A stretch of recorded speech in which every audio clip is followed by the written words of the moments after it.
des documents, on est plutôt sur une case organisation, donc des ateliers qu'on vous propose de manière mensuelle avec notre partenaire, la Société Générale.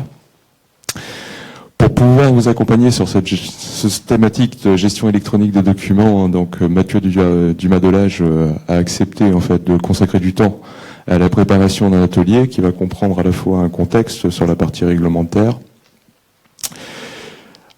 en vigueur et à venir, et puis après en fait on va traiter plutôt des points comment bien déployer en fait un système dans votre système d'information en fait actuel et à quoi peut servir en fait cette gestion d'électronique des documents, parce que l'objectif c'est de travailler sur du gain, de la traçabilité et de la sécurité. Au niveau organisation, donc bien sûr, on privilégie l'échange autour de cette salle, et puis on a ouvert donc une session en live sur Facebook avec Bertil. Donc vous inquiétez pas. Au niveau du film, donc il est filmé le support et l'intervention en fait de Mathieu. Vos questions sont relayées par micro, mais il n'y aura aucun visuel. Voilà, sur vidéo. Et vous pourrez bénéficier de cette vidéo en stockage pendant une certaine période en fait sur notre page Facebook. Et en parallèle de ça, de toute façon, vous recevrez support et puis échange la semaine prochaine sur vos boîtes mail. Merci. Mathieu, donc on va commencer.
Bonjour à tous, merci en tout cas d'être aussi nombreux ce matin pour évoquer le sujet de la gestion électronique des documents et la dématérialisation en général.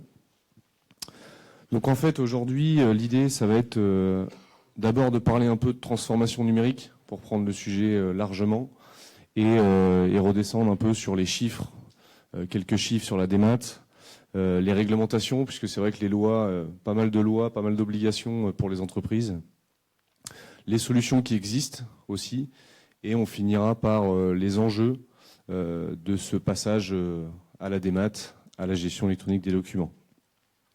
Donc l'idée, c'est que aussi on puisse interagir. N'hésitez pas si vous avez des questions pendant la présentation, pas que ça soit forcément un monologue d'1h30. Donc voilà, n'hésitez surtout pas. La transformation numérique. Donc c'est vrai qu'on en entend beaucoup parler aujourd'hui et ça englobe énormément de choses, pas que d'ailleurs notre métier, mais vraiment tout, la partie web, etc.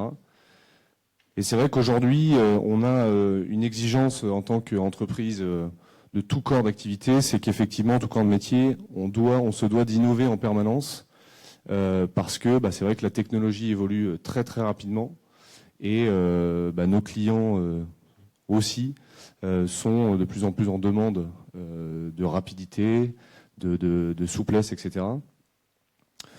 Et donc, on se doit d'évoluer en entreprise agile, donc plus rapide, moins cher, plus efficace. C'est-à-dire comment faire aussi bien, voire mieux, avec autant de salariés et plus vite. Donc j'ai un petit film sur la transformation numérique. Alors je suis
Comme il n'y a pas de son, Mathieu, est-ce que tu pourrais apporter une synthèse de la vidéo?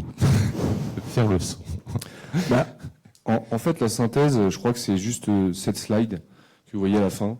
C'est qu'aujourd'hui, souvent, on a l'impression que quand on voit une notion de recherche et développement, d'une transformation numérique, on a l'impression que c'est vraiment plutôt pour les grosses structures.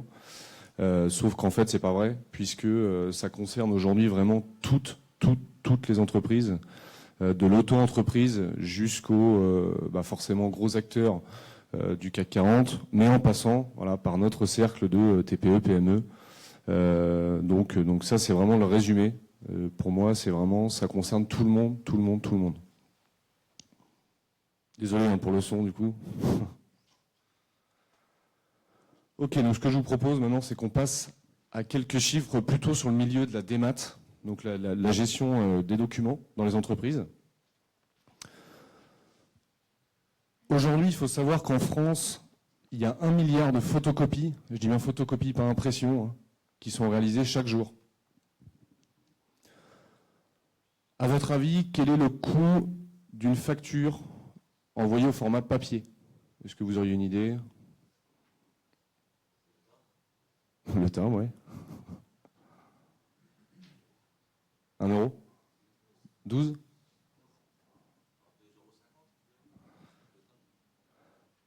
€1,82, c'est le coût sans le temps passé. Avec le temps passé, aujourd'hui, on estime le coût d'une facture à peu près 8 euros. Donc on est un peu moins que 12 euros.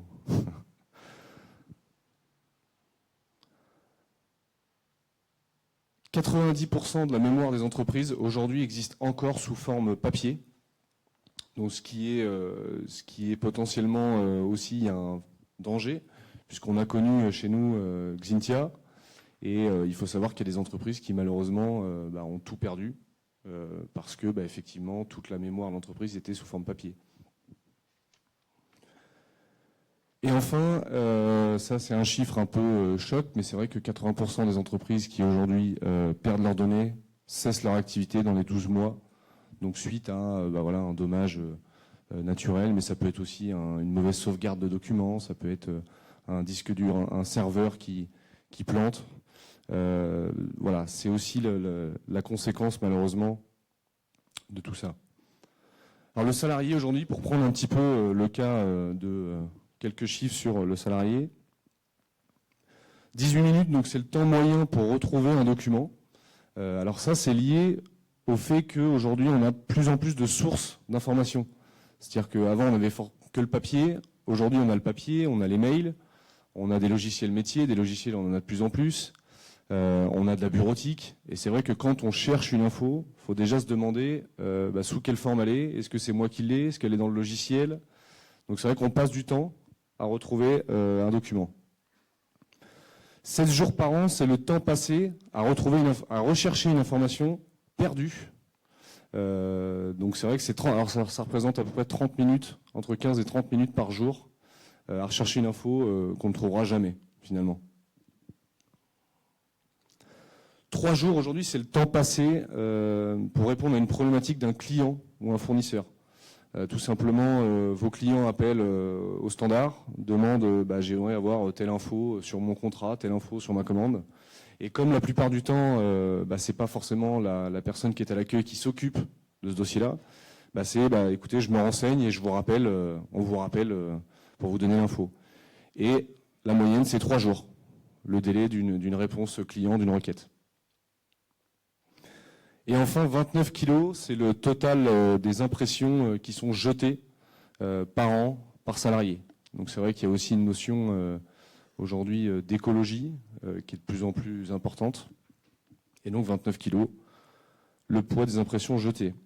Alors les documents hybrides, pour faire une transition là-dessus, j'en parlais juste avant, c'est justement de dire aujourd'hui, en fait, on a une partie de nos documents qui sont papier et on a une partie de nos documents qui sont informatiques. Et si je prends le cas d'une facture, par exemple, aujourd'hui, je reçois des factures papier dans mon entreprise, mais je reçois aussi des factures par mail. Et donc, la problématique, c'est de se dire, qu'est-ce que je fais? Est-ce que je garde tout par mail? Ou est-ce que, plutôt aujourd'hui, ce qu'on fait, c'est qu'on imprime tout? Et c'est dommage, puisqu'effectivement, les factures que je reçois, déjà numérisées, entre guillemets, c'est plutôt pratique, mais il n'y a pas aujourd'hui de loi qui stipule que, effectivement, on peut avoir les infos sous deux formats. C'est-à-dire que j'ai un contrôle demain, je dois choisir entre soit l'un, soit l'autre. Et aujourd'hui, on est tous papier, de toute façon. Donc l'idée, en fait, c'est que l'État s'est posé la question, alors un peu tardivement, mais de dire comment certifier finalement si demain je veux avoir tout par mail ou tout numérique, comment je peux certifier l'origine et l'intégrité d'un document numérisé, scanné et imprimé à plusieurs reprises. Parce que c'est vrai que j'ai une notion de qualité et l'État dit on veut tout papier parce que aussi aujourd'hui en informatique on peut facilement falsifier un document, à la différence du papier qu'on reçoit où c'est difficile de crayonner sur le papier, alors qu'un PDF aujourd'hui on peut tout lui faire dire, quoi. Donc les questions autour du document hybride, donc il n'y a pas de loi à proprement dit, mais c'est cette notion d'original. C'est-à-dire qu'en fait, la loi, c'est je dois conserver mon original. Donc si mon original est papier, je dois donc conserver le papier. Si mon original est informatique, quand je l'imprime, c'est une copie de mon original. Donc c'est un peu complexe. Par rapport au plan juridique de ça, donc les copies de l'acte n'ont pas de force probante tant que l'original subsiste et que la présentation de celui-ci est demandée. Les solutions, cela dit, sont les coffres-forts numériques. C'est-à-dire qu'aujourd'hui, il existe des solutions qui vont permettre de certifier copie conforme les documents qui sont papier par un système de sauvegarde, etc. C'est-à-dire qu'en fait, si demain je me dis, on arrête le papier et je passe au tout numérique, si je scanne mes factures que je reçois papier et que je les stocke sur mon serveur, ça n'a aucune valeur juridique. C'est-à-dire que je ne peux pas faire ça, tout simplement.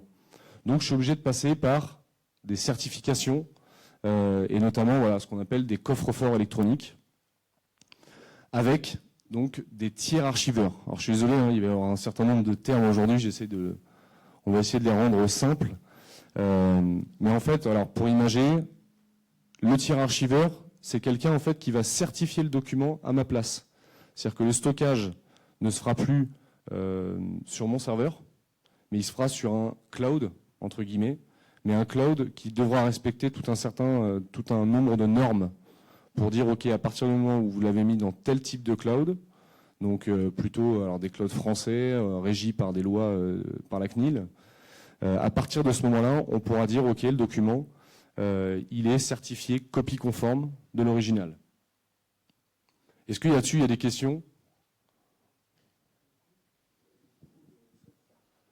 Le coût du cloud ou le coût de... Alors, ça dépend de pas mal de paramètres, il y en a beaucoup aujourd'hui. Le coût varie en fonction du stockage, c'est-à-dire si vous avez 5 gigas ou si vous avez 5 téras de documents à stocker, c'est pas le même coût forcément. Mais c'est un petit peu plus cher quand même que les clouds classiques, type Dropbox, type Google Drive, mais qui n'ont pas du tout aucune certification. Et qui plus est, les données sont pour la plupart pas en France. Donc il n'y a pas non plus de... La certification intègre les clouds en même temps? Souvent, oui. Oui.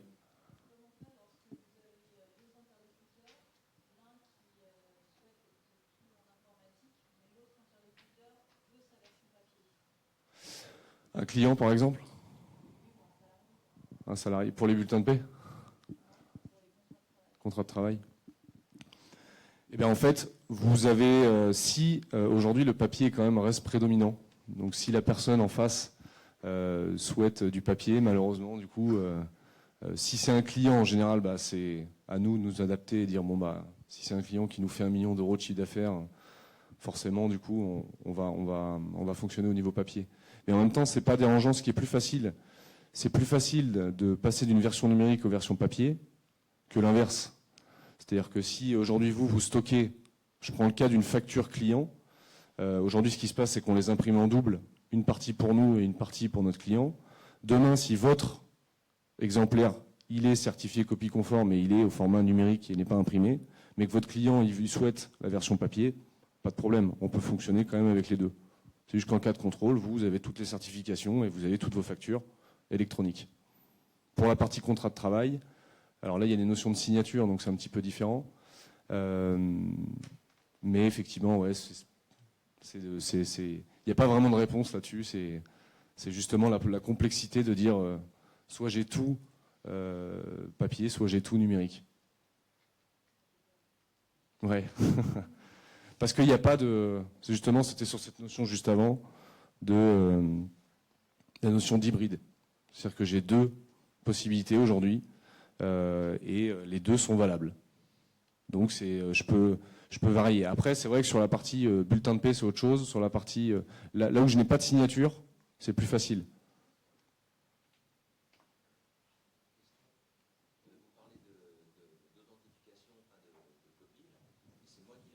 Non, du tout. Justement, on y vient tout de suite. Donc en fait, la certification... Oui.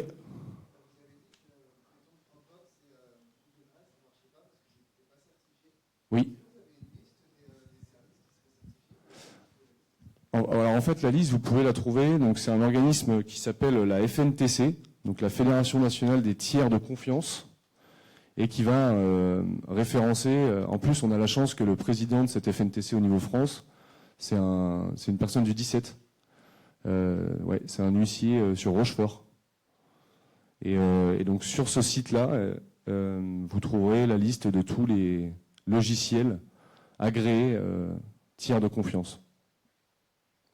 Et justement par rapport à ça, donc pour qu'aujourd'hui on ait une certification copie conforme à l'original, donc pour le fait de pouvoir scanner un document et qu'il soit certifié, il faut que la solution dans laquelle je mets mes données respecte ces 4 tâches, à savoir identifier la personne qui a classé le document en interne, identifier l'heure à laquelle le document a été classé, le journal de preuve pour savoir si ce document n'a jamais été téléchargé pour être modifié, par exemple, et être réintégré.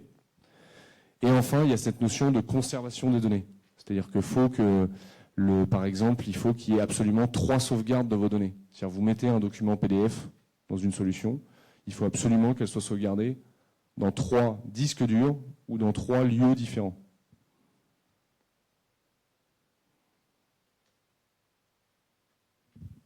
Donc ça, c'est la première norme AFNOR qui dit qu'effectivement, à partir du moment où donc j'ai scanné mon document qui était papier et que je l'ai mis dans un tiers de confiance, mon document est certifié copie conforme de l'original.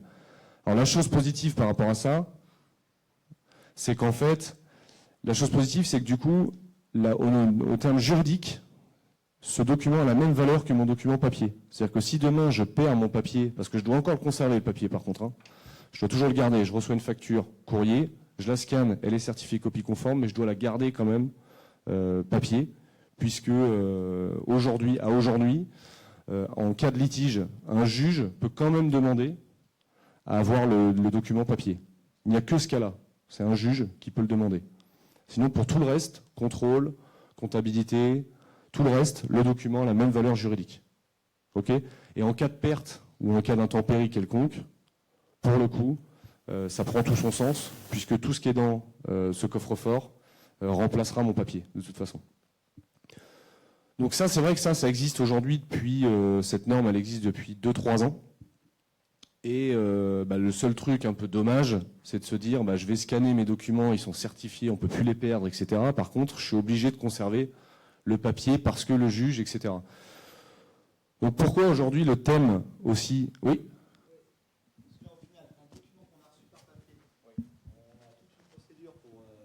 Garder et le certifier. Oui. Alors qu'un document qu'on a reçu par mail en PDF, on n'a rien à faire. Alors non, en fait, vous n'avez aucune procédure. Je l'imprime, il n'a aucune valeur. Enfin, il n'a pas plus de valeur parce que je l'ai imprimé, je l'ai reçu par mail en PDF. Et donc c'est beaucoup plus simple de recevoir des factures par mail et on n'a pas de... En fait, alors ça, c'est la certification, c'est pas vous qui le faites. C'est-à-dire que vous ne faites que de classer le document. Ça, c'est la solution dans laquelle vous allez mettre le document qui va devoir faire tout ça. Mais vous n'avez rien à faire. C'est-à-dire qu'aujourd'hui, votre facture par mail, vous faites enregistrer sous Windows, par exemple. Voilà. Et demain, vous ferez scanner dans cette solution. Mais donc c'est le fournisseur qui a créé la facture qui a fait la certification. Non, c'est le fournisseur de la plateforme. On y viendra, mais du coup, en fait, votre document, vous le classez dans une plateforme, un peu comme Google, Dropbox, qu'on peut connaître. Et c'est lui qui va s'occuper de dire, OK, l'identification Donc qui vient de me classer le document dans l'entreprise, à quelle heure, quand, pourquoi, est-ce qu'il a été modifié, est-ce qu'il y a un historique de modification de ce document, et qui va s'occuper de conserver les données et souvent de les stocker dans 3 lieux, 3 salles blanches différentes. Mais vous ne faites rien du tout. Vous, ça ne change rien dans votre quotidien. Mais cela dit, c'est mieux de recevoir les factures au niveau mail, puisque vous n'avez plus besoin, en l'occurrence, de les scanner. Oui.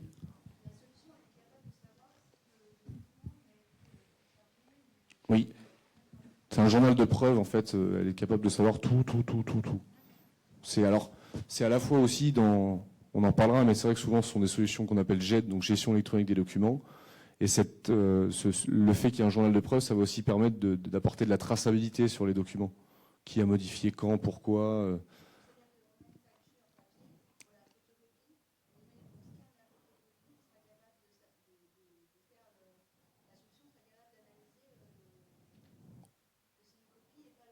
Non. En fait, vous prenez l'original papier, vous le photocopiez. Pourquoi vous le photocopiez?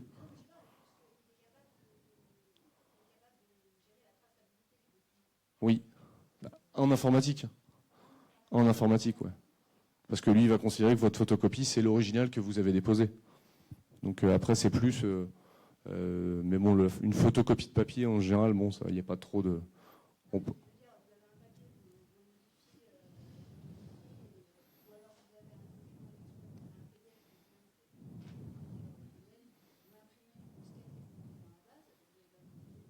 Oui. Et ça, nous, on ne pourra jamais le prouver.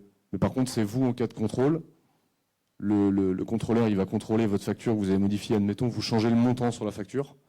De toute façon, pour le stocker, on en parlera juste après, il faut que vous puissiez aussi prouver, si vous voulez tout stocker numériquement, comment a été fait ce document. Donc, bon de commande était à 100 €, le bon de livraison, donc ça a bien été livré. Par contre, la facture est à 80 €. Donc, du coup, tout part en... C'est pas bon, quoi. Donc, après, c'est plus pour vous, en fait. Hein, c'est plus...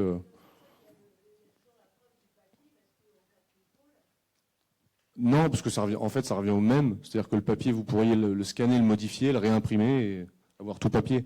Le seule chose, cette côté copie conforme, c'est qu'aujourd'hui, l'État français estime que c'est plus facile de stocker du papier en sécurité, enfin, estimé que c'était plus facile que de stocker sur un PDF où là, je peux le mettre sur un PC, le disque dur crame, je perds toutes mes données. Donc c'est vrai qu'ils ont mis du temps à y aller parce qu'ils voulaient aussi que tout soit bien garanti, bien certifié, et c'est ces fameux tiers de confiance. Pour vous donner l'exemple, alors le plus gros tiers de confiance, c'est OVH, que vous connaissez peut-être pour vos sites internet. Et en fait, ce qui se passe, c'est que donc, quand vous allez scanner un document, le ranger dans une arborescence classique, donc OVH, donc c'est 3 sites, 3 salles blanches, donc des salles serveurs stockées en France, et donc votre donnée, en fait, elle est à Paris. Et automatiquement, il y a une sauvegarde de votre donnée qui va se faire à Roubaix et une autre sauvegarde qui va se faire à Strasbourg. Ce qui fait qu'en fait, la probabilité que OVH perde votre document, elle est quasi nulle. Parce que même s'il y a un typhon sur Paris et que la salle blanche explose, votre donnée est encore dans 2 autres lieux. Donc c'est plus sur cette partie-là, c'est plus de se dire, arrêtons de s'encombrer aussi avec les archives et les archives et les archives qui prennent de la place, quoi. Ça répond à votre question? Ouais. Donc par contre, voilà, comme je disais, donc cette certification, la première copie conforme, elle est bien, elle est pratique, puisque effectivement, je peux commencer à m'affranchir un peu du papier. Par contre, c'est vrai que j'étais quand même obligé de le garder. Donc ce qui se passe, c'est nous, on avait certains clients qui, nous-mêmes d'ailleurs, on scanne tout ce qu'on reçoit papier, on le range dans cette solution dite tiers archive.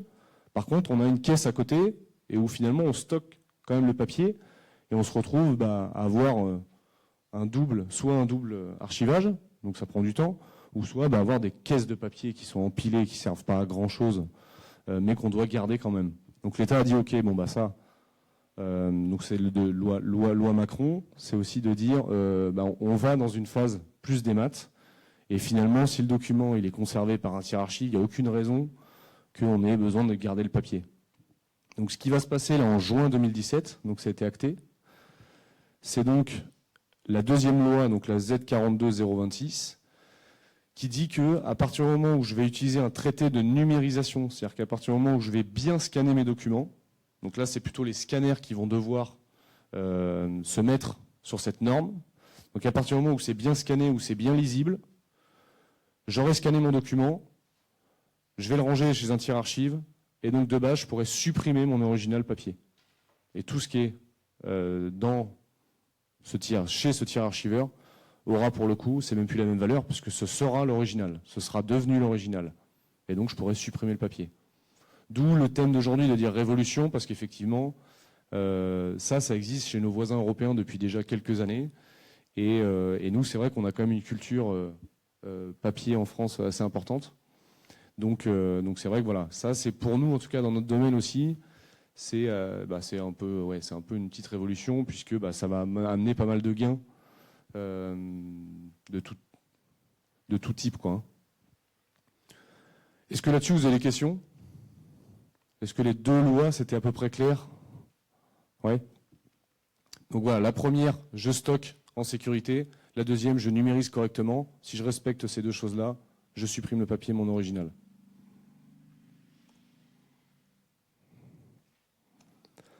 Maintenant, pour vous parler de la loi Macron, qui a eu pas mal d'impact, nous, dans notre domaine d'activité, on a aussi la notion de démat de facture. Alors, je ne sais pas si aujourd'hui, certains d'entre vous font déjà de la dématérialisation de facture. Ouais, vous faites déjà? Par mail? Ouais. Justement, donc à ce titre-là, alors ce qui se passait avant le 1er janvier 2017, et souvent ce n'était pas forcément connu, c'est que pour pouvoir dématérialiser une facture, il fallait respecter un certain nombre d'obligations. La première, c'était qu'il fallait l'autorisation du client final. C'est-à-dire que sans son autorisation, je ne peux pas dématérialiser, ou ma facture n'a aucune valeur. Et la deuxième, c'est le mode de transmission. C'est-à-dire qu'il fallait qu'en plus je la transmette selon une certaine norme, etc. Et par mail, par exemple, avant, c'était beaucoup plus compliqué. Il fallait signer électroniquement les documents. Enfin, c'était vraiment assez complexe. 1er janvier 2017, on change un peu tout ça. Et aujourd'hui, en fait, donc on n'y a aucune obligation d'émettre. De toute façon, on ne va pas être obligé d'émettre nos factures dans le privé de manière dématérialisée. Par contre, la première obligation qui était nos clients devaient nous donner l'autorisation, aujourd'hui, ça ne l'est plus. C'est-à-dire qu'aujourd'hui, on peut envoyer une facture dématérialisée à un client sans lui demander son avis. Après, ça reste du bon sens, dans le sens où, je parlais tout à l'heure du client qui vous fait 500 000 ou 1 million d'euros de chiffre d'affaires. Si lui vous dit, moi je la veux papier, j'imagine que vous ferez l'effort de l'imprimer.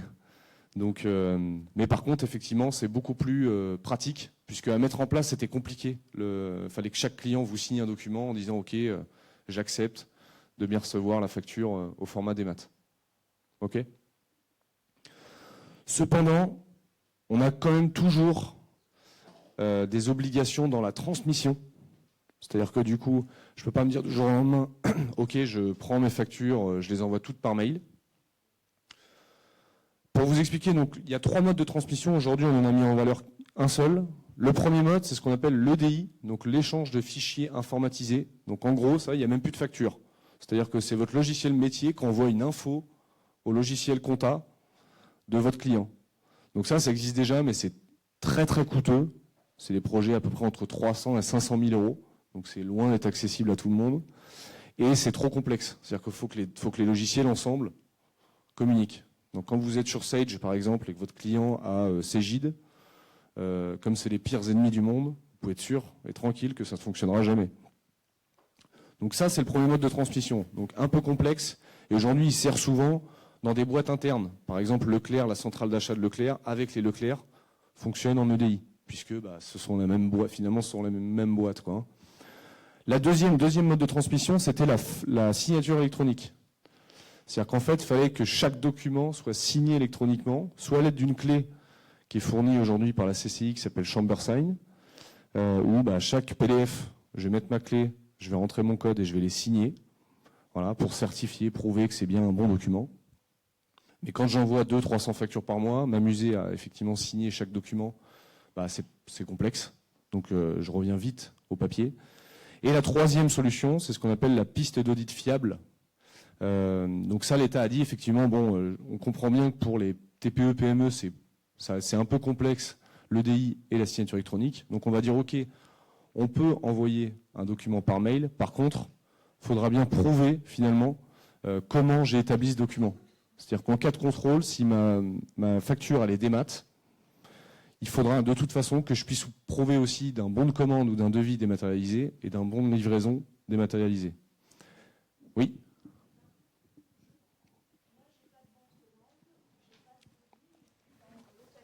Oui. Alors c'est un peu. Alors c'est vrai que ça souvent la piste d'audit fiable est aussi pour le B2B où c'est vrai qu'il y a plus cette rigueur-là de devis, de mail, de commande, livraison de la prestation et facture. Mais dans l'hôtellerie, vous pouvez tout à fait aussi faire vos factures en démat de toute façon, puisque vous avez forcément à un moment quand même une réservation. Pas forcément. Oui. Bah, ça, c'est encore, malheureusement, c'est encore à la bonne volonté du contrôleur. Parce que c'est surtout en cas de contrôle. Tout ça, c'est en cas de contrôle. Hein, c'est toujours la même chose. Et c'est vrai que du coup, aujourd'hui, c'est vrai que la règle, c'est devis ou bon de commande, bon de livraison, facture. Quand je l'ai pas, il faudrait qu'on puisse éventuellement tracer un appel téléphonique. Compliqué, hein. Non, mais je suis. A pris son petit déjeuner parce que moi je suis en chambre d'hôte, donc on a une limitation au niveau des quantités, mais le petit déjeuner est obligatoire. Il peut éventuellement dîner, mais ça reste minime. Oui. Donc comme j'ai voulu me professionnaliser, j'ai un numéro de SIRET. Enfin voilà, je suis pas le petit lambda retraité qui va faire ça pour arrondir ses fins de mois. Moi c'est vraiment pour une passion, même s'il y a un côté financier, mais on n'est pas du tout dans la même démarche. Oui. Après, vous traitez avec des particuliers professionnels ? Les deux. Les deux ? Les deux, parce qu'on s'adapte. Moi, je peux faire aussi bien le petit déjeuner à 6h du matin ou à 5h, ce qu'ils ne proposent pas forcément les hôtels. Et j'ai de plus en plus de personnes qui viennent pour le travail, qui ne veulent plus être uniformisées dans un hôtel où ils aillent juste bonjour, bonsoir. Ouais, je comprends. Et vos clients sont demandeurs de factures par mail ? Souvent, oui. Oui. Parce que j'envoie directement à la société. S'ils partent à la semaine, ça les évite les papiers de renvoyer. Quelquefois, j'ai une carte bleue virtuelle, donc un paiement à distance. C'est pas du tout la personne qui vient dormir qui va payer. Ok. De toute façon, vu comment aujourd'hui l'État avance, vous pouvez dématérialiser le document, dans tous les cas. Moi, c'est toujours, je fais l'avocat du diable, mais forcément, c'est toujours en cas de contrôle. Comment ça se passe pour l'hôtellerie ? J'ai pas d'expérience là-dedans. J'ai jamais connu un contrôle dans l'hôtellerie par rapport au fait qu'il n'y ait pas de... Alors, souvent, il y a des réservations, mais si c'est un coup de fil, effectivement, comment on fait ? Mais même chez les professionnels, hein, des fois, il y a des coups de fil qui sont passés pour dire voilà, j'aimerais que tu me commandes 3 vis, etc. On devrait normalement avoir cette rigueur-là. Malheureusement, c'est là où l'État effectivement se rend pas non plus totalement compte de toutes les problématiques entreprises. Donc là-dessus, vous pouvez dématérialiser et pour vous, soit garder un exemplaire papier finalement, soit passer par un tiers archive. Parce que l'État ne contrôlera pas si vous dématérialisez, c'est votre client. Mais si votre client c'est un particulier, il n'y a pas de contrôle chez lui. Et si votre client c'est un professionnel qui ne dématérialise pas, de toute façon, il imprimera votre facture. Donc c'est pas dérangeant dans tous les cas.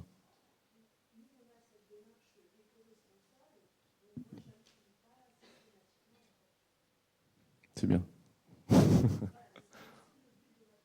Tout à fait. Ok. J'ai juste... Dans l'hôtellerie, vous avez aussi les clients qui arrivent au desk, l'individuel loisir qui arrive, qui n'a pas réservé et qui va demander une chambre. Et là, vous n'avez pas de traçabilité de commande, de devis. Ouais. Alors c'est vrai qu'il y a certains milieux où la traçabilité elle se fait sur le fait que vous avez forcément une facture et un paiement. Et du coup, on va estimer que s'il y a eu une facture et un paiement, il n'y a pas de...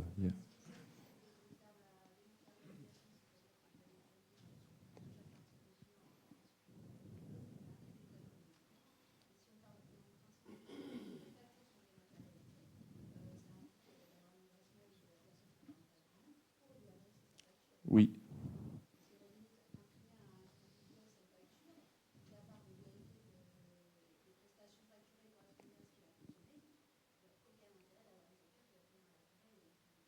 Oui, tout à fait. Et c'est pour ça que la loi Macron est plutôt sympa dans ce sens, puisque vous n'avez plus besoin de l'autorisation de votre client. Vous pouvez de base envoyer tout par mail. Oui, chez Apple, par exemple, dans les grands magasins Apple, ils nous envoient la facture par mail. Et il n'y a pas eu de devis, il n'y a pas eu de bon de commande. Oui. Ensuite, qui sera responsable de non-respect de la procédure? Est-ce que c'est le client qui ne peut pas justifier qu'il y a eu un devis, ça, ou est-ce que c'est Apple qui a pas... Non, parce qu'en fait, alors Apple, c'est pas forcément régi par les mêmes lois non plus, dans le sens où les factures, je ne sais pas exactement où est le siège d'établissement des factures. C'est bien ça le problème. C'est vrai qu'on achète à Nantes, à la boutique Apple, ils sont capables de nous facturer d'Irlande ou de France. Bon, Ouais, et donc c'est la législation irlandaise. On ne sait jamais qui sur prendra quoi on tombe. Ouais. Tout à fait. Donc, mais cela dit, c'est vrai que alors ça, c'est un chemin un peu idéal dans le monde B2B, le monde qu'on côtoie nous forcément le plus, mais le monde particulier, on a très rarement des devis, très rarement des bons de livraison même. Parce qu'il y a un intérêt. Moi, je vois en boutique, par exemple, ça peut être une source de récupérer des adresses. Oui. Donc, de se dire, tiens, je donne plus de tickets aux clients. J'envoie tous les tickets en dématérialisé. Tout à fait. J'oblige mon client à me donner son adresse mail et ça me fait une data. Oui. Donc, ça peut être une source de Pour développement data. de marketing après Voilà. aussi potentiel, oui. Techniquement, il y a quelque chose que je ne comprends pas. Quand on imprime la facture avec notre logiciel, en fait, on l'imprime, on l'envoie en dématérialisé. Pour l'État ou pour le contrôle, quelle est la différence finalement? Bah, en fait, c'est-à-dire que votre facture est forcément en double exemplaire. Une pour vous, une pour votre client, de toute façon. Ça, c'est obligatoire. Et la différence, c'est qu'en cas de contrôle, le contrôleur, il va vouloir voir toutes les factures. Donc, vous, en fait, soit vous êtes tout démat, soit vous êtes tout papier. C'est juste ça, la différence. Oui, mais on peut choisir de faire tout démat et imprimer au cas où un client... Exactement. Mais du coup, le contrôle se fait que sur vos exemplaires. Il ne se fait pas sur ce que vous avez fait avec vos clients. Eux, après, auront des contrôles et là, ils feront, eux, pareil, ce qu'ils veulent par rapport aux factures que vous leur envoyez. Mais vous, par contre, le contrôle sera que sur vos exemplaires. Et justement, on va en parler parce qu'aujourd'hui, des modes de facturation, il va y en avoir même encore plus. Excusez-moi. Oui.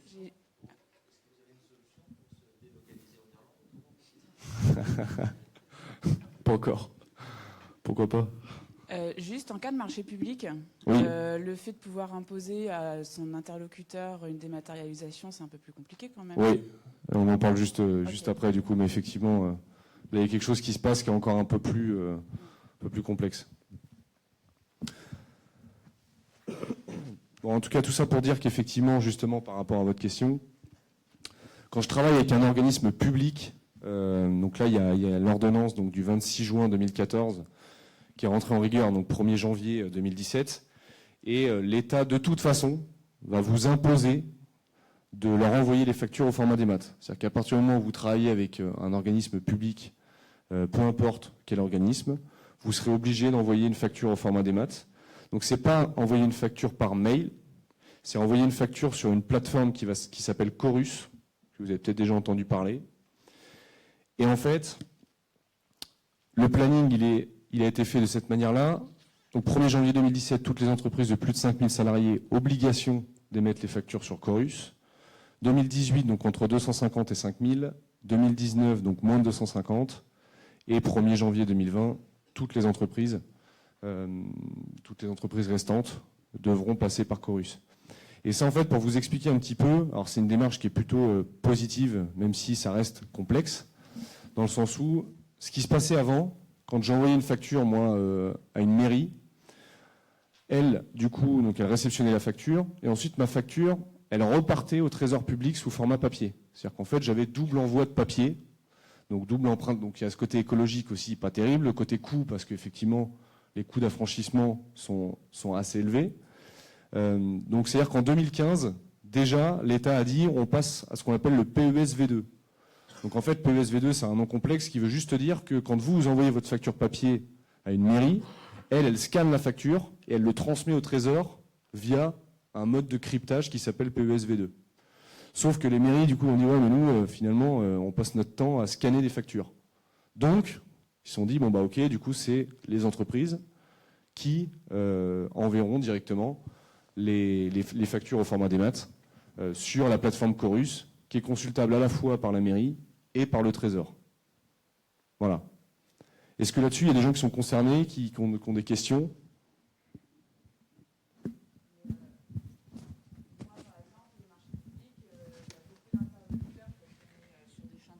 On est sur des chantiers en construction et en réhabilitation. Du coup, souvent, la situation, enfin, la facture, elle va concerner une maîtrise d'ouvrage, une maîtrise d'œuvre et être validée dans tout un process. Donc, Ouais. Chorus, est-ce qu'il fonctionne aussi pour avoir des factures visibles par plusieurs interlocuteurs Dans la collectivité ? Ouais. Oui. Ouais. Ah, Oui. d'accord. Et en fait, c'est votre interlocuteur à la collectivité qui vous donnera en fait la démarche dans Chorus, savoir aussi, vous devez peut-être la faire en plusieurs exemplaires, il y a plein de cas possibles. C'est encore un peu... Ça s'adapte en tout cas. Ça s'adapte, mais ça reste un... Ouais. Ça reste... Ok. Voilà, c'est pas si simple. Ils ont essayé de faire un truc simple, mais c'est pas... Oui, ça se développera au fur et à mesure d'utilisation. c'est encore perfectible, dira-t-on. Mais effectivement, après, le contrôle, souvent, ce qui se passe, c'est qu'ils récupèrent la facture et le contrôle, ils le font en interne, finalement. Et même souvent, ils réimpriment la facture. Donc, c'est pas mal. Mais ça, faut pas le dire. Sur la partie démat de facture secteur public, donc ça concerne que le secteur public, hein, on est bien d'accord. Si je résume la démat de facture, loi Macron, donc, je peux dématérialiser mes factures dans le secteur privé, mais il faut que je justifie effectivement juste d'une traçabilité sur mes documents. Pourquoi j'ai envoyé cette facture en cas de contrôle. Donc, parce que le contrôleur ne va pas s'amuser tout simplement à voir la facture, ok, vous lui montrez sur un logiciel ou en PDF, mais par contre, quand il va vous dire ok, mais je veux voir le bon de commande et le bon de livraison, ah bah ça, ils sont papier, non, du coup, ça ne fonctionnera pas. C'est soit vous faites tout démat et vous pouvez dématérialiser, soit vous faites tout papier et vous pouvez dématérialiser, mais en cas de contrôle, vous avez tout papier. Ok ? Donc les solutions qui existent par rapport donc, à ces enjeux, à ce contexte et par rapport à ces lois. Donc la première, c'est ce qu'on appelle la gestion électronique des documents. Est-ce que le MOGED vous parle un petit peu ? Est-ce que vous avez déjà entendu parler du MOGED ? Donc en fait, le MOGED, c'est un logiciel qui aujourd'hui, donc ça fait 25 ans que ça existe, hein, il n'y a aucune, même si ça paraît nouveau parce que ça s'est démocratisé de plus en plus, mais le but de ce logiciel-là, c'était justement de se dire, on en a parlé, on a plein de sources d'infos partout. C'est-à-dire qu'aujourd'hui, j'ai un dossier papier pour mon client, j'ai des mails, j'ai sur mon serveur de Word, bureautique, etc., Excel, et j'ai mon logiciel métier avec la facturation, avec les devis, les bons de commande. Donc quand je cherche une info, effectivement, déjà, elle est répartie aujourd'hui un peu partout. Donc la première idée de la GED, et comme vous le voyez en haut, c'est de réunir toutes les sources d'infos au même endroit. Je cherche une info pour mon client, je vais dans la GED. Voilà, je trouve les mails, je trouve les PDF, je trouve les documents issus des logiciels métiers, je trouve tous les docs. Ok ? La deuxième idée de la GED, c'est de se dire, aujourd'hui, je ne sais pas si vous avez des serveurs pour la plupart, mais c'est vrai que le serveur, souvent, ça peut être aussi un peu le bazar, finalement, puisque, première chose, j'ai pas de limite, je peux créer autant de dossiers que je veux, de sous-dossiers, je peux créer absolument ce que je veux. Et deuxièmement, on n'a pas tous la même logique de classement. Donc quand au sein d'une même équipe, 2 personnes ou 3 personnes vont classer le même document, eh ben, il peut se retrouver à 3 endroits différents parce que la logique, moi, je le mettrai là, ben, lui plutôt là. Et quand je cherche un document que je n'ai pas rangé, ben, je ne le trouve pas en fait. Et du coup, j'appelle mon collègue pour dire où est-ce que tu as rangé ce document. Voilà. Donc la GED, ce qu'elle apporte par rapport à ça, c'est aussi de normaliser la manière de classer. C'est de se dire, on va se mettre autour de la table et on va dire, ok, le dossier client, le dossier projet, le dossier fournisseur, le dossier, tous les dossiers que vous souhaitez. On va le normaliser, on va dire, ok, on va créer un dossier type et tout le monde va fonctionner de la même manière. L'avantage de ça, c'est que, premièrement, bah, vous retrouvez tous l'info parce que finalement, vous serez tous tankés de la même manière. Et deuxième chose, c'est que demain, vous avez un nouvel entrant dans vos entreprises, un stagiaire, enfin voilà, n'importe quelle personne rentre dans votre entreprise. Il veut créer un de vos dossiers clients, un dossier fournisseur, va créer le dossier et automatiquement la GED, souvent elle duplique votre arborescence type. Et donc du coup, de ce fait, il ne peut pas se tromper dans le classement d'un document puisque devis pour un client, ça ne peut aller qu'à cet endroit-là. et ça lui montre aussi la structure de la société. Ok ? Donc la première idée, c'est vraiment de normaliser la manière de classer. La deuxième, c'est traitement. Donc là, on voit traitement automatique, puisque c'est vrai que l'informatique a quand même des vertus. C'est qu'aujourd'hui, par exemple, vous scannez un document, il y a des logiciels qui vont être capables de lire à l'intérieur de vos documents. Donc l'avantage de ça, c'est que je scanne 50 documents, potentiellement les 50, ils vont se ranger tout seuls au bon endroit, puisque la solution, elle aura lu le document, elle aura compris que c'était une facture de tel client ou tel fournisseur, et elle l'aura rangé du coup à cet endroit-là. Donc là, c'est automatisme, gain de temps, pur. Une deuxième partie sur la GED, donc qui est plus axée sur la sécurité, parce que c'est bien beau, c'est vrai, de mettre tout en informatique, mais c'est vrai qu'aujourd'hui, il y a aussi des menaces, les virus, les disques durs qui flanchent, il y a pas mal de menaces informatiques, donc la GED apporte aussi cette couche sécurité. Et il y a des GED qui sont tiers archiveurs, donc on en parlait tout à l'heure. Donc c'est-à-dire qu'en fait, les données sont stockées chez un tiers archiveur, donc pour le coup, les données ne sont plus stockées chez vous, mais elles sont sécurisées et certifiées, copie conforme. Ok ? Et enfin, on le voyait dans la vidéo, mais c'est aussi, ça permet les GED souvent de décloisonner l'entreprise. C'est-à-dire qu'aujourd'hui, on a sur notre serveur les données, et quand on a besoin d'envoyer des données ou partager des données, souvent ça se fait par mail, mais sur un document. Là, du coup, demain, avec une GED, l'avantage, c'est qu'on peut aussi ouvrir des accès à l'extérieur. Vu que j'ai un niveau de sécurité qui est optimal, je peux ouvrir des accès à mes clients. Comme vous l'avez sur vos comptes bancaires, comme vous l'avez chez Orange, EDF. Aujourd'hui, vous allez vous connecter sur votre compte pour récupérer les relevés, pour récupérer les factures. Demain, vous pouvez apporter ce même service à vos clients. Et on parle vraiment de service, puisque c'est pratique de ne pas appeler et de se dire j'aimerais avoir telle copie de facture et de la recevoir 3 jours après. Là, c'est vraiment de se dire je me connecte, j'ai une plateforme, je me connecte et j'accède à toutes les infos que j'ai le droit de voir. Voilà, parce que c'est ce qu'on appelle de la gestion de droit. Je suis collaborateur, je me connecte à la GED, je vois que ce que j'ai le droit de voir. Je suis client, je vois que mon dossier client. Et vous, l'avantage, c'est que vous n'avez rien fait. Vous avez juste rangé le document, c'est tout. Et de ce fait, il est accessible à votre client. Il est accessible à un salarié pour la partie bulletin de paie, par exemple, aussi. On peut mettre tous les bulletins de paie, les contrats. On en parlait tout à l'heure, alors, des maths. mais voilà, c'est vraiment l'idée, c'est de décloisonner l'entreprise et de pouvoir ouvrir à mon expert comptable, à mes clients, à mes partenaires, à mes fournisseurs, à mes salariés, etc. etc. Et aussi ce côté mobilité, puisque c'est vrai que les GED, pour la plupart aujourd'hui, sont accessibles sur smartphone et sur tablette. Je prends le cas du bâtiment où c'est vrai que ça marche très très bien, ce genre de solution, puisque c'est vrai que du coup, je peux, sur ma tablette, avoir tout mon dossier client sur un chantier.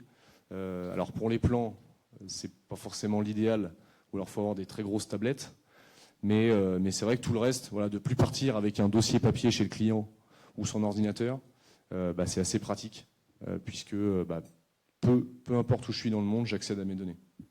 Ok ? Est-ce que vous avez des questions du coup sur la GED ? Donc pour résumer, j'ai toutes mes données qui vont être normalisées et automatisées, donc je gagne du temps. Elles sont sécurisées par la même occasion et je les diffuse très facilement. Voilà la définition aujourd'hui d'un logiciel de GED. Les solutions pour la partie démat de facture, puisqu'on en a parlé aussi.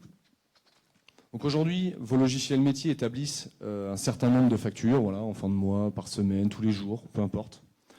Ce que va pouvoir apporter une solution de démat, c'est de se dire je récupère toutes les factures depuis votre logiciel métier. Donc là, on vous a mis EBP, Sage, Cegid, mais c'est valable aussi sur d'autres. On a pris les 3 plus gros, hein, mais c'est valable sur tout type de logiciel, celle-ci pour ceux qui utilisent celle-ci, etc. Et en fait, l'idée, c'est d'automatiser complètement toute la chaîne. C'est-à-dire qu'en fait, donc vous avez des factures qui vont être envoyées sur Chorus parce que vous travaillez avec un établissement public. Vous avez des factures qui doivent être imprimées parce que votre client a demandé à les avoir imprimées. Vous avez des factures du coup qui doivent être envoyées par mail. Et en fait, la solution va pouvoir tout identifier. On récupère 100 factures, on les classe et on les renomme automatiquement au bon endroit. On a identifié que cette facture-là devait partir par mail, donc la solution vous crée un mail type « Bonjour monsieur, nom, prénom, vous trouverez ci-joint la facture numéro un tel », donc c'est un vrai mail personnalisé. Si le client souhaite que ça aille dans Chorus parce que c'est un établissement public, ça va se mettre automatiquement dans Chorus. Et enfin, si c'est un client qui souhaite du papier, ça va directement s'imprimer sur votre imprimante ou photocopieur. Donc ce qui fait qu'on automatise vraiment complètement la chaîne, et vous, finalement, la seule étape, ce sera de ramasser les feuilles au copieur et les envoyer, continuer la mise sous pli. Oui ? Le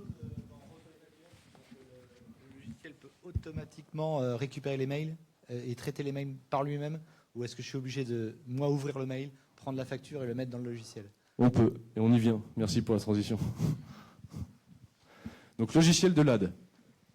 Donc LAD, ça veut dire lecture automatique des documents. Donc là, c'est pour tous les documents reçus.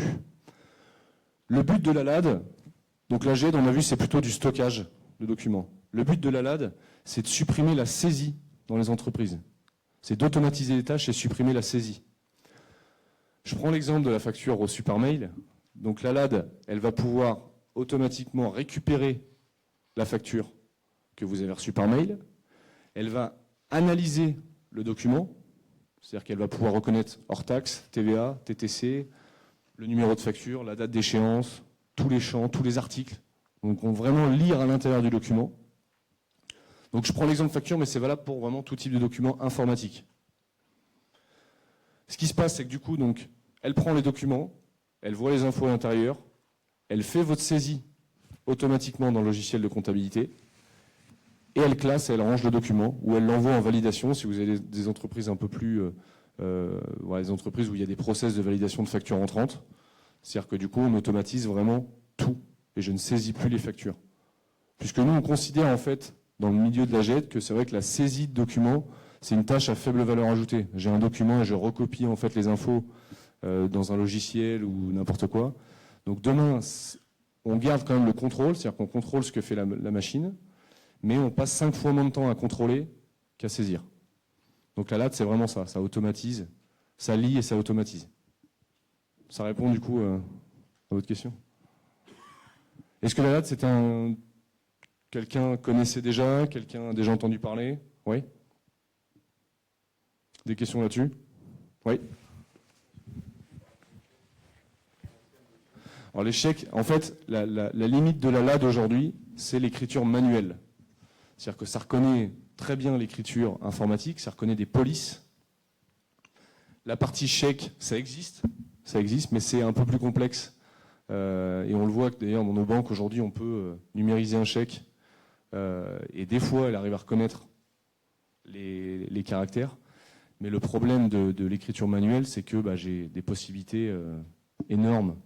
Et on est tous, moi le premier, des fois c'est pas forcément lisible. Donc ni pour un humain, donc pour une machine, ce sera complexe. Mais c'est l'étape d'après. C'est ce qui est en train de... Et il y a même un... Ouais.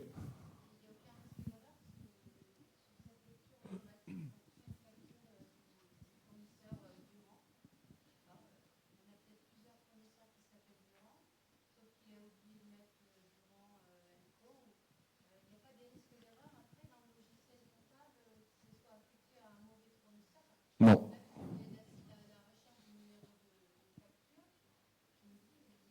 En fait, il n'y a pas de risque d'erreur dans le sens où, pour cette partie-là, dans le sens où, en fait, on a plusieurs points de contrôle. C'est-à-dire que ce n'est pas que le nom du fournisseur. C'est-à-dire que pour chaque fournisseur, on fait ce qu'on appelle un gabarit. C'est-à-dire qu'on va dire, pour ce fournisseur-là, pour certifier que c'est bien ce fournisseur, il faut que tu trouves le nom du fournisseur, ce numéro de téléphone, le numéro de TVA intracommunautaire, etc., etc. Exactement. Voilà. C'est effectivement là, ça n'a rien de magique, c'est juste un paramétrage en amont de où est-ce qu'on va trouver l'info dans le document et comment on va pouvoir contrôler que c'est la bonne info. Et en plus, on n'automatise jamais totalement, on contrôle à chaque fois chaque facture, parce que par contre, il y a un risque d'erreur sur la partie reconnaissance de texte, étant donné que c'est au bon vouloir de l'impression papier. Si l'impression elle est de mauvaise qualité et que je scanne aussi de mauvaise qualité, et que visuellement je vois rien, le logiciel ne fera pas des miracles et ne reconnaîtra rien du tout. Donc c'est vrai qu'aujourd'hui on n'est pas non plus sur du 100% de reconnaissance là-dessus, mais on a un taux entre 90 et 95%. Exactement. Exactement.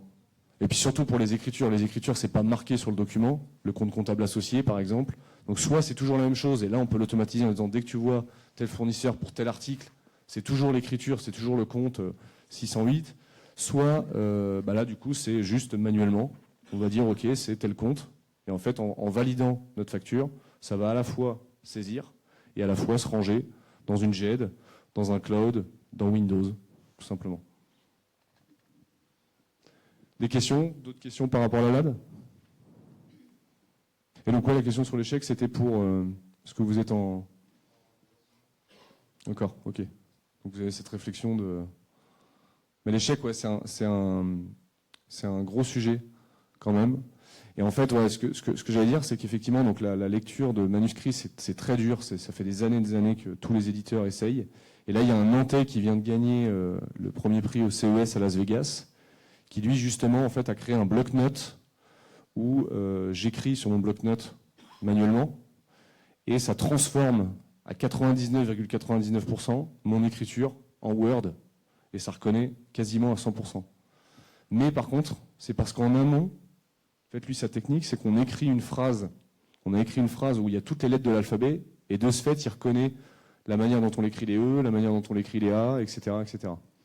Donc, ça avance, mais la lecture de chèque, la lecture, ça reste, ça fonctionne, mais on est, on va dire, à 20-30% de bonne reconnaissance. Et pareil, ce sont des projets qui sont encore extrêmement coûteux. Donc voilà le circuit aussi de la lecture automatique des documents, qui est un logiciel à part entière. Maintenant, pour vous parler un petit peu des enjeux de tout ça. Donc le premier, bien sûr, gain de temps, puisque effectivement, je passe moins de temps à rechercher mes infos, puisque elles sont bien rangées, elles sont bien structurées dans le cas d'une GED, et même par le biais de cette reconnaissance de texte. Aujourd'hui, quand je scanne un PDF, que je le range, ce qu'on fait aujourd'hui sur Windows, c'est qu'on le renomme méthodiquement pour pouvoir le retrouver facilement. Demain, c'est plus forcément la peine, puisque en fait, la GED, elle va être capable aussi de lire à l'intérieur du document, donc ça on en a parlé, donc c'est pas la LAD, mais c'est juste la reconnaissance de texte, et de ce fait, je peux rechercher mon document par son intérieur. J'ai un virement, j'ai un prélèvement de 432,26 €, plutôt que de me dire, bon, je vais tourner toutes les factures pour trouver cette facture-là, je tape 432,26, et même si mon document il s'appelle encore scan 1, 2, 3, 4, 8 et qu'il n'est pas rangé au bon endroit, je vais quand même retrouver mon doc parce qu'il m'aura retrouvé par son montant. Donc je peux taper un numéro, un montant, un nom, un prénom. Ça, c'est vraiment un gain de temps qui est assez énorme.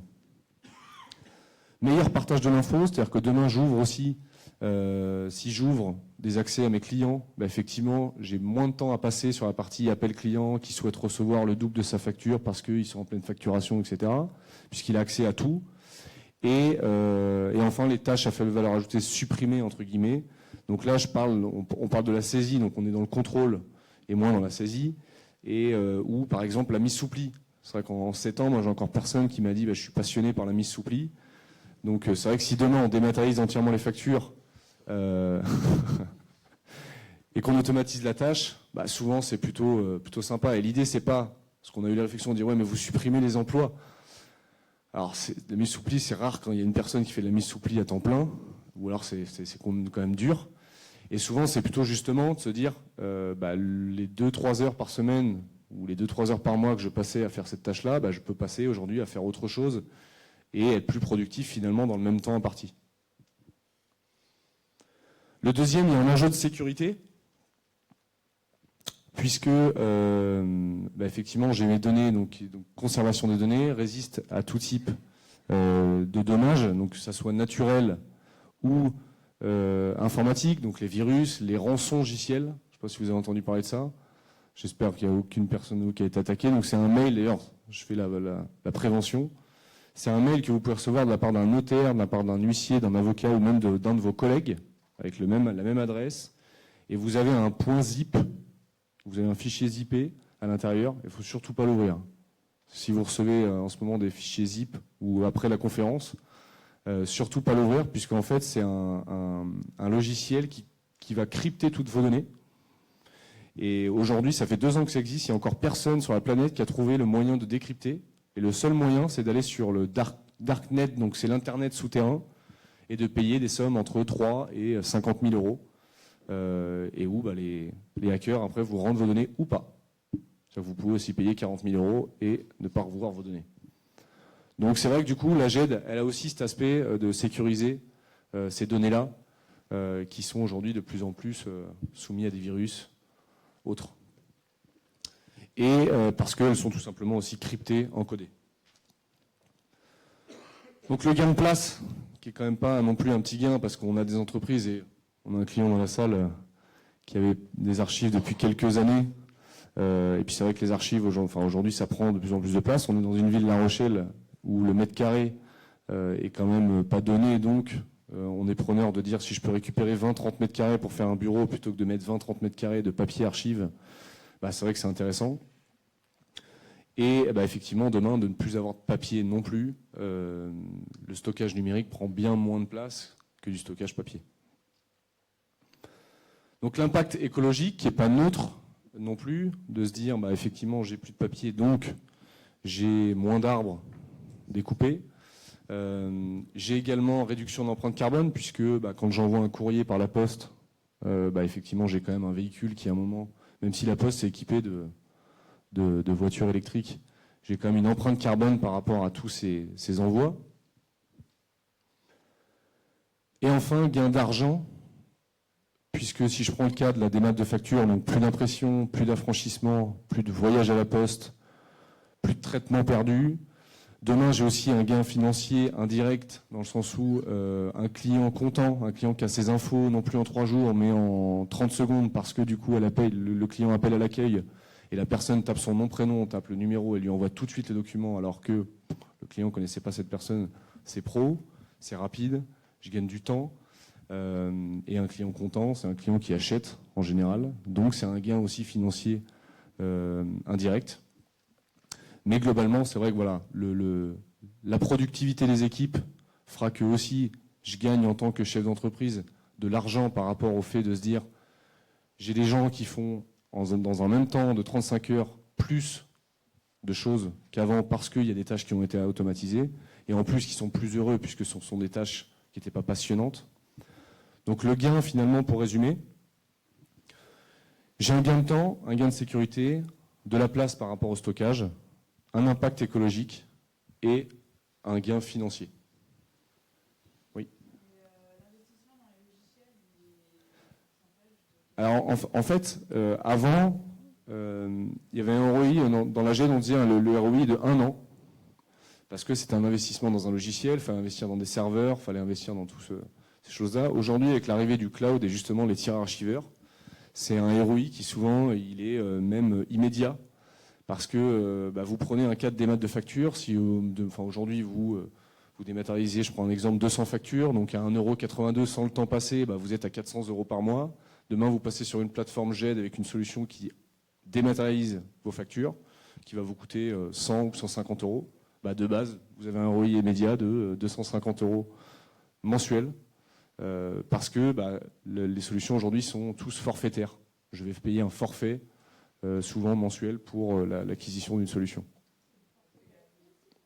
Complètement, justement. Surtout d'ailleurs.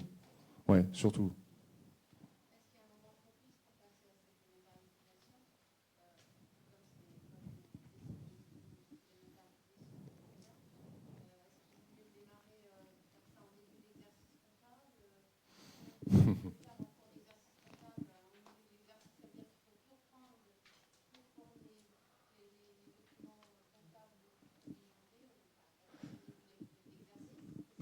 Pour la démat de facture fournisseur, c'est mieux effectivement de faire ça en début d'exercice comptable, parce que je dois reprendre, sinon si je fais ça, je dois reprendre tout mon papier pour le scanner. Pour la démat de facture client, c'est pas vraiment un problème, puisque le stockage, aujourd'hui, mes logiciels, je suis capable de dire, donne-moi toutes mes factures de janvier à juin, et pour un logiciel de GED, il y en a pour 3 minutes à scanner, même s'il y a 4000 factures des 6 premiers mois, quoi.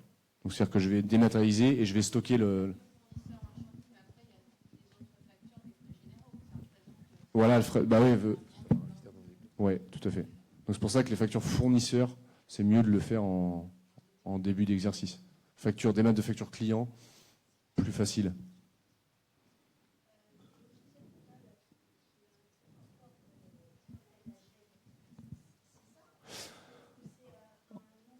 Ouais, exactement.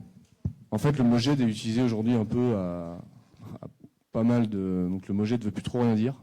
Donc c'était aussi important pour nous de recontextualiser un peu le MoJed. Mais c'est vrai que du coup, le fait d'avoir dans l'échelle de comptabilité, alors sans les critiquer parce que ça reste quand même des modules qui sont très bien, mais ce sont juste des modules qui vont finalement stocker les documents qui sont issus du logiciel métier. Et où si je veux rajouter une pièce jointe, je vais faire, voilà, je suis sur mon logiciel, je fais importer une pièce jointe, etc. Donc c'est pas très pratique. Et c'est pas leur métier. Ah oui, tout à fait, bien sûr. Ouais. Non. Mais c'est un module, effectivement, qui est pratique à rajouter sur son module existant. Mais c'est pas vraiment de la GED. C'est plus du stockage dématérialisé de documents. Oui.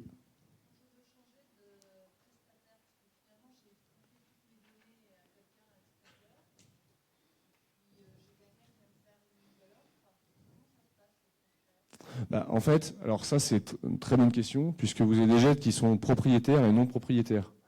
Alors propriétaires, c'est pas forcément qu'ils sont propriétaires de vos données, mais c'est des GED où quand vous allez vouloir partir, comme il y a une espèce de méthodologie un peu propre à la GED, du coup on va vous demander une grosse somme d'argent en général, parce qu'il va falloir, soit on vous redonne toutes vos données, mais vous avez, je sais pas, 1 million de documents en vrac, donc on va vous dire que après c'est inexploitable, soit pour les réorganiser, on va vous demander une somme d'argent. Et donc dans tout projet de GED, ça c'est une question très importante de dire demain si on se sépare, qu'est-ce qui se passe? Donc la plupart du temps quand même, on va dire 3/4 des éditeurs aujourd'hui vous rendent vos données sous format Windows avec les dossiers et les sous-dossiers. Les seules choses que vous récupérez pas, c'est éventuellement les options que possédait cette GED, des notions souvent de post-it, il y a toutes ces choses-là qui sont, on peut pas les voir sur Windows de toute façon.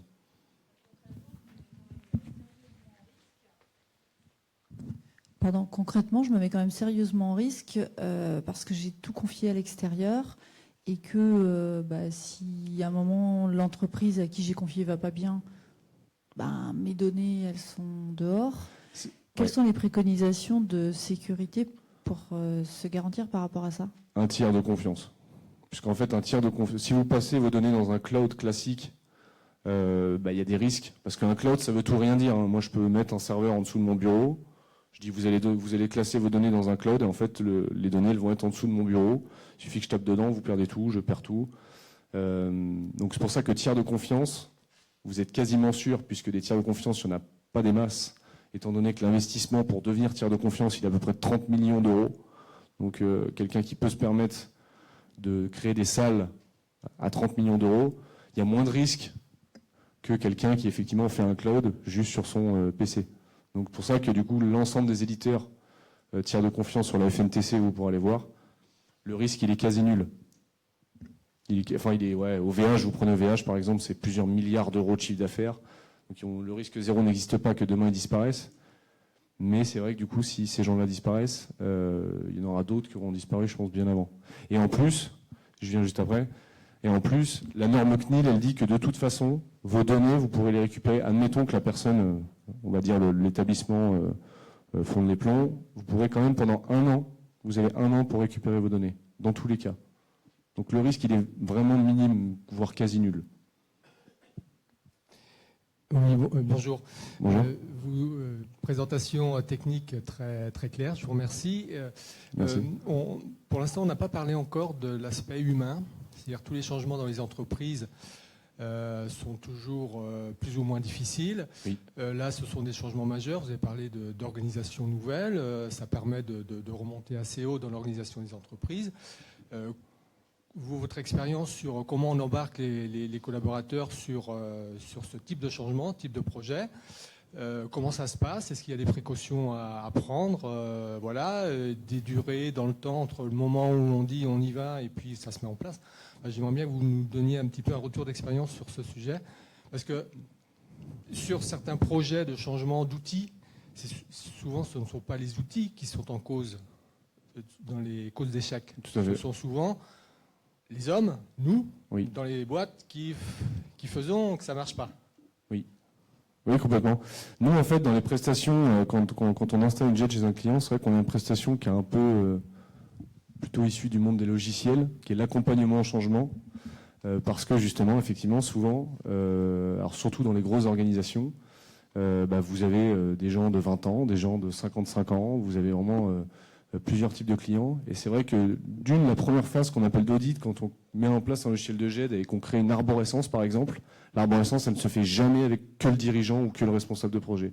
Ça se fait toujours avec au moins 5-6 personnes qui vont être référents chacun dans leur domaine, chacun dans leur service, pour que l'arborescence se fasse avec eux et pour eux. C'est-à-dire que le fait d'imposer dans le monde logiciel, et souvent c'est ce qui rend la tâche difficile après, c'est ce qui fait que ça peut amener à des échecs, c'est quand le patron dit « Ok, c'est super ce logiciel, je l'impose à mes salariés, et comme ça nous a coûté cher, vous allez devoir l'utiliser. » Mais des fois, ça ne convient pas forcément. Des fois, le logiciel est trop lourd et complexe à mettre en place parce qu'une personne de 55 ans, forcément, a moins de facilité. Je suis désolé, je veux vexer personne, mais a moins de facilité qu'une personne de 20 ans sur les solutions informatiques. Donc, c'est vrai que du coup, moi, ce que je conseille là-dessus, c'est prendre des logiciels simples, intuitifs.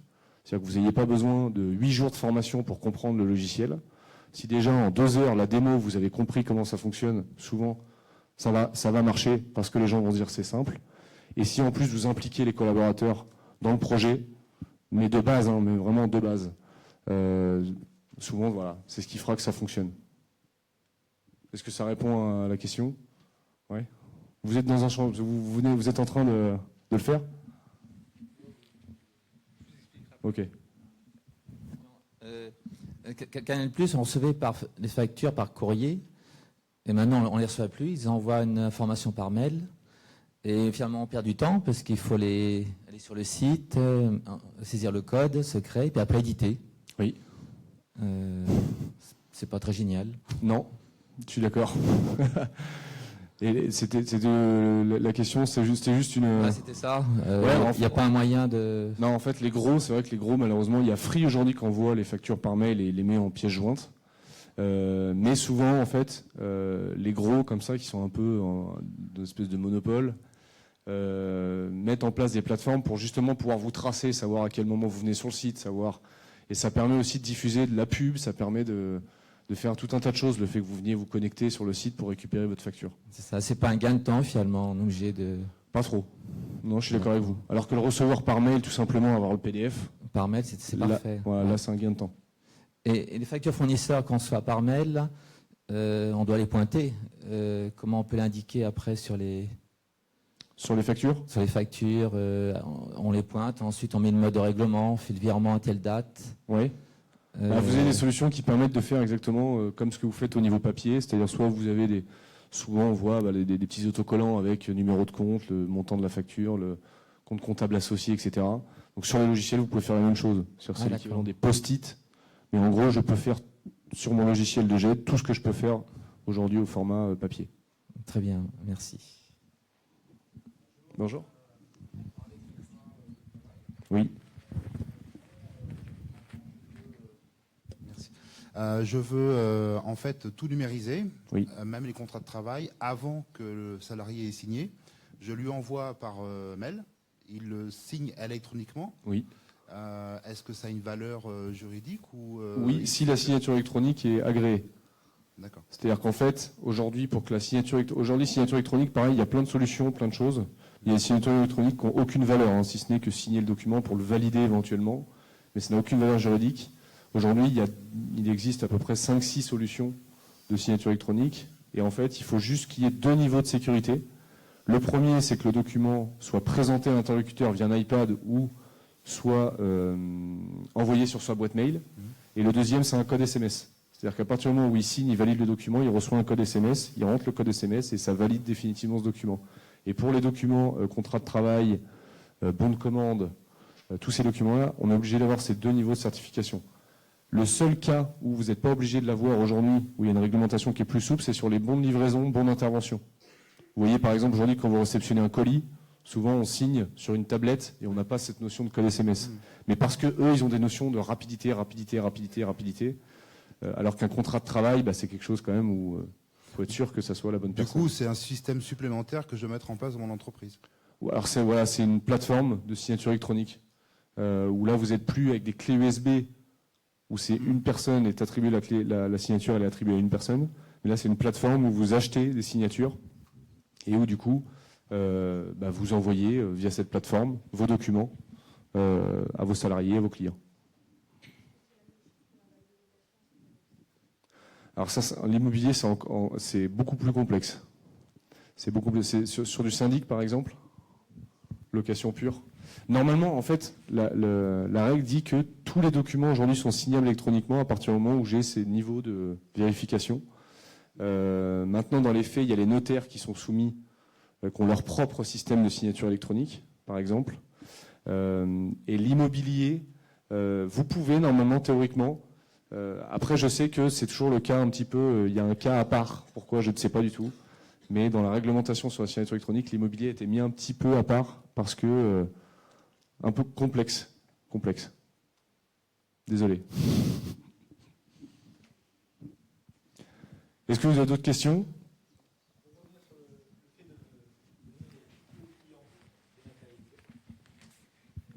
Je suis autorisé aujourd'hui à donner mes tickets à mes clients dématérialisés ? Oui. Complètement. Oui. Et je peux obliger le client à repartir soit avec un mail, soit avec rien du tout. Alors non, par contre, s'il refuse, du coup, vous êtes obligé de quand même de lui envoyer quelque chose. C'est-à-dire que la loi Macron, elle dit, il n'a plus le droit de refuser, dans la théorie. Oui. Sauf que du coup, la pratique, c'est que si un client vous dit non, je ne veux pas du tout par mail, je veux papier, après, c'est plutôt du bon sens, ou soit vous fâchez pour l'histoire de facture. Aux États-Unis, aujourd'hui, ils ne donnent plus de tickets. Non, ils ne donnent plus de tickets, ouais. Voilà. Ouais. On n'a même pas le choix. On n'a pas le choix. Et souvent, on va dire que c'est très rare quand même qu'aujourd'hui les gens refusent. Étant donné que c'est simple, tous les gens qui s'équipent d'une GED, ils sont preneurs de recevoir les infos par mail parce qu'ils ne veulent plus numériser. Donc du coup, ils sont preneurs que tous leurs fournisseurs l'envoient dématérialisé. Donc en fait, finalement, la démarche, elle est quand même bénéfique pour tout le monde, hein, normalement. Mais vous avez encore des cas de clients qui veulent, de toute façon... Parce que même dans les papier. Supermarchés, ils pourraient très bien nous les envoyer par mail. Parce qu'il y a la carte de fidélité ou il y a le mail. Supermarché, ouais, c'est pas du tout une pratique par contre qui se fait effectivement. Voilà, À Leclerc se fait, ouais. Voilà. D'accord, ok. Et le ticket est plus imprimé, il est envoyé. Ok. Même si on n'a pas de carte. Vous avez jamais vu? Ouais, c'est intéressant. Chez le roi Merlin, par exemple, il vous donne un ticket de caisse, il vous demande si vous voulez, si vous avez besoin d'une facture. Et, la facture, on va à la borne. On va à la borne et il vous l'envoie par mail. Ok. Ouais, j'ai vu ça. Il faut se mettre un peu à l'écoute. Ouais. Même un ticket de caisse forme papier, ouais.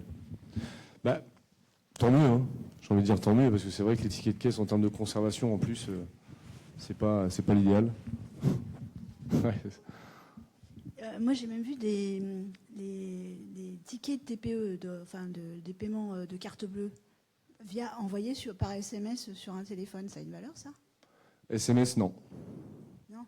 Alors, en termes de facturation... Là, c'est pas la facturation, c'est votre ticket de carte bleue. Ouais, mais c'est la facture, du coup. C'est-à-dire que c'est indirectement, c'est le ticket de carte bleue. Alors ouais, non, le ticket de carte bleue, c'est le paiement, ouais. Le paiement, du coup, il n'y a aucune obligation par rapport à ça. Il n'y a aucune... dans la loi, il n'y a rien qui est... Puisque ce ticket de paiement, on le garde pour faire nos comptes, en général, mais en cas de contrôle, on n'a pas de... on ne nous demande pas...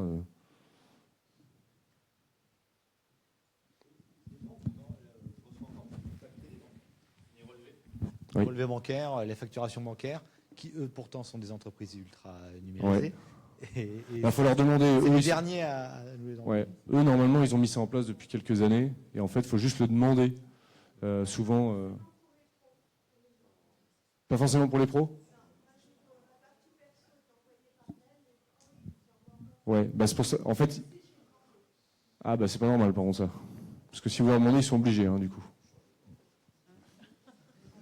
Et puis en plus, en général, bon, ça les arrange aussi. Hein. Et pareil, il y a la reconnaissance, le pointage se fait aussi en automatique. Sur les relevés de banque, ouais. on pourrait. On l'a jamais fait, mais on pourrait. Pour finir, juste vous présenter rapidement donc Deltic, la société que je représente. Donc nous, en fait, on est un acteur Rochelet, donc pure souche. Et du coup, on est spécialisé uniquement dans ce domaine-là de la GED et de la dématérialisation. autour de 4 métiers, donc la GED qu'on a vu, la LAD qu'on a vu également, mais aussi la partie workflow, alors qui est un terme un peu barbare, mais qui veut dire gestion dématérialisée des process, le process de commande, le process des congés, le process, voilà, vraiment supprimer le papier qui va de bureau en bureau pour validation. Donc workflow, c'est vraiment la démat de process. Et enfin, la signature électronique. Aujourd'hui, on ne fait vraiment que ces 4 métiers-là, pas d'informatique. Bon, c'est l'informatique indirecte, mais ce sont, voilà, nous, on est une équipe constituée autour de ces métiers-là.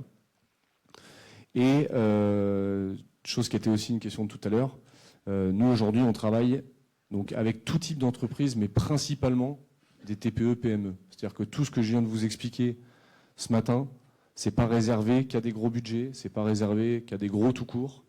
Il y en a pour tous les budgets et chacun peut. On a des clients auto-entreprises, on a des clients une personne, 2 personnes. Aujourd'hui, ça c'est vraiment le fait que ça existe depuis 25 ans. Les technologies ont été financées par les gros, et ce qui fait qu'aujourd'hui, il y a des tarifs qui sont vraiment accessibles à tout le monde. Ok ? Est-ce que vous avez d'autres questions ?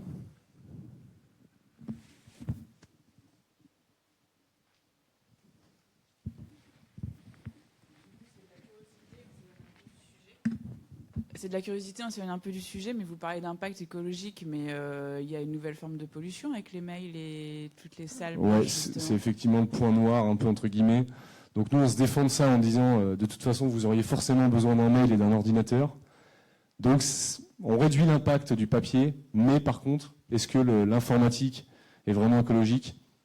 Je suis assez d'accord avec vous.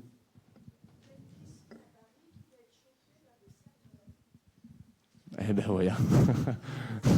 Oui, alors même en dehors de la piscine. Hein. Non, mais ok. En dehors de la piscine, la plus grosse levée de fonds.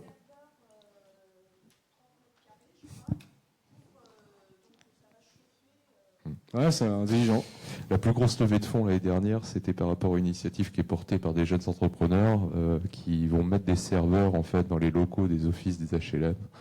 Pour pouvoir en fait mettre un gain de chauffage. C'est la première plus grosse levée de fonds de l'année dernière en France. Donc en plus de la piscine. C'est une bonne idée. Est-ce que vous avez d'autres questions pour compléter les propos de Mathieu ? Non ? Tout est clair ? Est-ce que c'était à peu près clair, ouais, parce que pas mal de termes techniques. Merci Mathieu, dans le coup, pour le temps de préparation en fait de cet échange. Simplement pour compléter, il y a 2 points. Toi, tu parlais à un moment de ROI par rapport à une question directe sur la partie investissement, et puis à un moment donné est venu par rapport à monsieur, en fait, que finalement le projet, ça inclut un amont que tu as souligné par rapport à une phase d'audit, l'accompagnement en fait des personnes en fait qui vont être greffées au projet.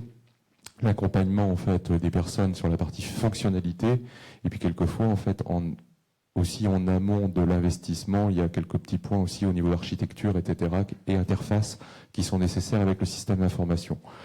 Sans rien vous promettre, mais à titre d'information, aujourd'hui le Conseil régional, donc Nouvelle-Aquitaine, a ouvert un dispositif qui s'appelle exactement chèque transformation numérique, comme son nom l'indique, c'est pour permettre en fait à des PME, en priorité dans le règlement du Conseil régional, en priorité, je dis bien dans le règlement du Conseil régional, qui sont plutôt sur un business B2B, après que ce soit de la production, du service, de l'ingénierie, peu importe, majorité du chiffre d'affaires B2B, et qui conduisent en fait un projet, alors qui peut inclure une GED, mais qui peut inclure un projet global en fait de numérisation, soit en termes d'organisation, soit en termes de gestion de la relation client, soit en termes en fait d'organisation interne et de productivité, notamment en fait ce que permet les systèmes d'information en fait au niveau global.